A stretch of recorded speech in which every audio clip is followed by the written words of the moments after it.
Alors, bonjour, bienvenue sur cette vidéo Philo Foot. Alors, la première vidéo Philo Foot de l'année 2025. J'en profite pour souhaiter une très bonne année à tout le monde. Alors, cette première vidéo Philo Foot 2025 va être consacrée à l'OM. L'OM qui vient là de remporter une belle victoire, 5-1 contre Le Havre. Et puis bon, c'est quand même important. J'attendais en fait ce premier match de l'OM pour que cette première vidéo Philo Foot soit consacrée, voilà, à cette équipe que je supporte depuis longtemps. Oui. Alors je ne m'en cache pas, j'ai peut-être une conception un peu proche de Kant du football. Moi, je me sens cosmopolite, effectivement, dans l'âme, et j'ai un club de cœur en France qui est l'OM, que je supporte depuis 88. J'étais au lycée, et un club de cœur au Maroc, qui est le FUS de Rabat, que je supporte depuis 2009. Ça montait en première division, et depuis l'année dernière, je supporte également l'équipe féminine du FUS. J'ai eu le plus grand plaisir de voir les cadets que je co-entraîne avec le coach Marc jouer contre l'équipe féminine du FUS pendant les vacances de Noël, le 24 d'ailleurs décembre. C'était un beau cadeau que m'a fait le coach Mehdi El Kaïchouri. Et d'ailleurs, félicitations aux joueuses du FUS de Rabat qui ont gagné 20-0 à Mohamedia. Maintenant, on attend, et qui sont quatrième, et qui du coup remontent quatrième. La défaite contre les Phares était un accident, ça arrive. Alors, venons-en tout de suite à ce débrief Philo Foot, OM Le Havre. Donc au début, je vais être franc avec vous, aujourd'hui, vers midi, je commençais un peu à avoir un peu d'appréhension, un peu même d'inquiétude. Globalement, j'étais confiant durant toute la semaine. Je me dis, bon, l'OM devrait normalement gagner, mais il faut jamais sous-estimer l'adversaire. Ça, je m'adresse aux cadets de l'AS, jamais sous-estimer l'adversaire. J'avais en tête à un moment aujourd'hui ce que Auxerre était allé faire au Vélodrome il y a quelques journées. On avait perdu 3-1 et je m'étais dit, bon, j'espère que le premier match 2025 de l'OM va pas être bis repetita, comme dirait Marx, l'histoire qui se répète, d'abord comme tragédie, ensuite comme farce. Bon, heureusement, on n'a pas assisté à ça, et donc l'OM a fait une belle prestation contre le Havre et a gagné. Alors j'entendais des commentaires, ouais, match à sens unique, il n'y a pas eu de match côté du Havre. Non, quand même, je nuancerai. La première occasion, d'ailleurs, elle est pour le Havre. Première occasion en début de match, elle est pour le Havre. Après, l'OM reprend le jeu à son compte. On a de belles attaques, mais l'OM a du mal à marquer. Il va y avoir une très belle tête à un moment d'un attaquant olympien qui va être sauvé par André Ayou sur sa ligne. L'OM attaque. Le Havre joue en bloc bas, et d'ailleurs joue bien le coup en bloc bas.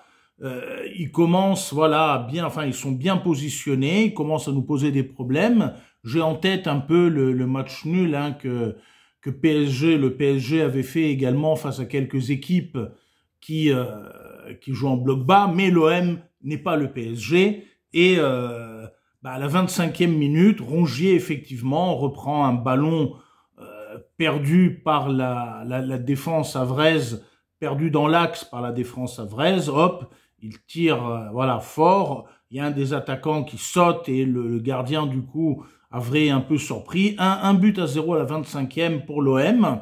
Bon, je suis content. Je me dis, on va voir maintenant la suite. Le Havre continue d'essayer de tenter sa chance, même de jouer en bloc bas et de remonter par contre, mais l'OM est persévérant et ça j'ai apprécié. Là, on sent vraiment le coaching de De Zerbi, un coaching serein, confiant, ambitieux, qui respecte l'adversaire. On l'a vu, l'OM, à un moment, les a pas pris à la légère. Ils ont été concentrés, ils sont dans le match. Je trouve que Merlin a fait une excellente première mi-temps. Merlin et Rabiot vraiment ont beaucoup contribué à la construction de jeu, également Greenwood. Et d'ailleurs, c'est voilà, voilà, on continue d'attaquer et ça va être Nadir qui va mettre le 2 buts à 0, le deuxième but à 0. Et là, bon là, l'OM va commencer à dérouler. Mopé met un très beau but de la tête. On est à 3-0, la mi-temps approche. Et on se dit à 3-0 à la mi-temps, avec cette physionomie de jeu, ça devrait aller. Alors bien sûr, quand l'OM revient, il continue de presser haut. Mopé, en deuxième mi-temps, va avoir une première occasion au début. À un moment, il va même, voilà, comment dire, il va à un moment faire une tête, le goal la repousse, elle tape la barre transversale et voilà, on est toujours, voilà, ça barre, la tête de Mopé, elle tape malheureusement la barre. À la 55e, il y a aussi, voilà, pardon, à la 55e, c'est la tête de Mopé qui, voilà, frappe la barre, servie par Greenwood. L'OM continue de presser et là, effectivement, ça se met à jouer à sens unique. Wai servi superbement par Greenwood, lui-même superbement servi par Murillo, va marquer le 4 buts à 0. Et Garcia qui, voilà, rentré vers la 60, je crois, 13e, va marquer à la 75e également le 5e but. André Ayew réduit le score à 5 buts à 1 à la 84e. Au final, l'OM s'impose 5 buts à 1. Je ne dirais pas sans forcer. L'OM s'impose sereinement, professionnellement, en ayant respecté son adversaire. Et j'allais dire, ça fait longtemps que je n'ai pas pris autant de plaisir à voir l'OM. Ça fait longtemps qu'on n'a pas vu l'OM aussi dominateur. On verrouille le match, tout est fermé. Quand je dis il y a longtemps, j'ai en tête le match qu'on avait fait à Brest, où l'année dernière d'ailleurs on s'était fait chambrer, mais ils sont où les Marseillais? Bon, à Brest, on avait fait première journée également, 5 buts à 1 là-bas. Donc là, on a une équipe sereine, professionnelle, efficace, qui vraiment domine son sujet de A à Z. On sent la patte de De Zerbi, le coach, le staff, tout ça, et De Zerbi avec beaucoup de professionnalisme, de respect, d'humilité, mais aussi de confiance, qui, dans la conférence de presse, j'ai beaucoup apprécié ce qu'il a dit autour de son staff, les gens avec qui il travaille, les gens qui étaient là, les gens qui arrivent. De Zerbi qui dit que les gens avec qui il collabore sont meilleurs que lui. Ça me fait d'ailleurs penser à moi avec les cadets. C'est vrai que je co-entraîne et tous les gens avec qui je collabore dans le staff sont aussi meilleurs que moi. Coach Marc est très très très bon. C'est lui d'ailleurs, c'est un fin tacticien. Il nous a manqué quand on a joué contre l'équipe féminine du FUS. Que ce soit le coach Marc ou bien les deux élèves quand ils sont là, on est très contents, Adam et Omar, les deux élèves coach. J'allais dire mes joueurs aussi. Bon, moi je fais de mon mieux, je suis là parce que j'aime bien et je reviendrai un peu sur également mon rôle dans tout ça. Mais voilà, De Zerbi, qui est un peu comme moi. D'ailleurs, je sais pas si vous avez remarqué, mais De Zerbi, il a le même look que moi. C'est un élève du lycée qui me connaît depuis 2-3 ans. Moi, j'ai souvent ma veste noire à capuche. Là, vous avez les photos sur Instagram. Et un élève m'a dit, vous avez vu, monsieur De Zerbi, il a le même look que vous à l'OM. Bon, ça m'a fait plaisir. Bon. Alors, je reviens donc au match. L'OM s'impose sereinement, professionnellement, efficacement. Et il me vient, alors, petite leçon philo-foot, il me vient en tête la phrase de Nietzsche, « Tout ce qui ne te tue pas te rend plus fort ». Et je crois qu'aujourd'hui, l'OM, pour ce premier match de l'année 2025, et ça présage beaucoup de choses de bon augure, puisque là on est deuxième à 3 points devant Monaco, 5 points devant Lille et Lyon, et on va talonner sérieusement le PSG. Et oui, tout ce qui ne te tue pas te rend plus fort. L'OM a eu un très bon, bien sûr, début de saison, quelques déconvenus aussi. On a en tête le match contre le PSG qu'on a perdu chez nous, d'une façon, j'allais dire, quand même assez difficultueuse.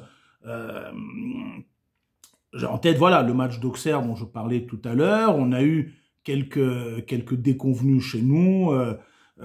Reims en début de saison, là, le 2 partout. Et je regardais le nom des buteurs. 25e, Rongier. Rongier qui revient d'une lourde blessure. Rongier qui a pas mal été critiqué. Rongier, à un moment, voilà, on se demandait même s'il avait sa place à l'OM. Bon, ben là, c'est ce soir Rongier qui ouvre le score et qui va prendre son frère dans ses bras. Le deuxième but, Nadir, qui revient également de blessure. Et De Zerbi lui a fait confiance. Tiens, leçon pour moi, faire confiance aussi à ses joueurs. Bien sûr, il y a des remplaçants, des titulaires, mais à un moment aussi faire confiance et puis faire un pari mélancolique sur l'avenir et se dire que même si c'est peut-être compliqué, ça marchera quand même bien. Celui qui met le troisième but, Mopé, qu'on avait aussi à un moment critiqué dans certains matchs, il n'avait rien donné. Bon, à certains moments, notamment, je pense à son, je pense à un moment, à un moment où, quand il marquait pas, on l'avait critiqué. Bon, ben là, hop, c'est lui qui met le troisième et quelle jolie tête. Le quatrième but de Wai qu'on avait sifflé, hué contre Reims, que son entraîneur a toujours soutenu, voilà, qui à un moment était d'ailleurs sur le banc, etc. Ben là, Wai revient et belle preuve de solidarité de Greenwood qui est sur le côté. Au lieu de tirer, ben non, il donne un but tout fait à Wai qui peut marquer et justement se mettre en confiance avec le public du Vélodrome. Et le cinquième but, il est de qui? De Garcia. Ben Garcia qui au mois d'août, je crois, enfin au mois d'août, il était dans le loft, c'est-à-dire c'est le lieu où on mettait tous les indésirables dont l'OM voulait se séparer et qui entre-temps, voilà, sort du loft, va être intégré dans l'équipe de De Zerbi. Garcia qui marque un but crucial contre Lyon, le Lyon OM où il y a eu 2-3 pour l'OM. Donc, vous voyez, j'ai pris là tous ces exemples-là. Ben oui, tout ce qui ne te tue pas te rend plus fort. Là, je viens de prendre des exemples de joueurs, de situations où l'OM était en difficulté. Ben ça ne nous a pas tués. On est toujours là et on continue de se battre. Et j'espère qu'on ira gagner au parc là, lors de ces matchs retour. J'espère qu'on continuera d'enclencher les victoires. Le prochain match va être très compliqué. Hein. On va aller à Rennes. Retrouvailles avec Sampaoli.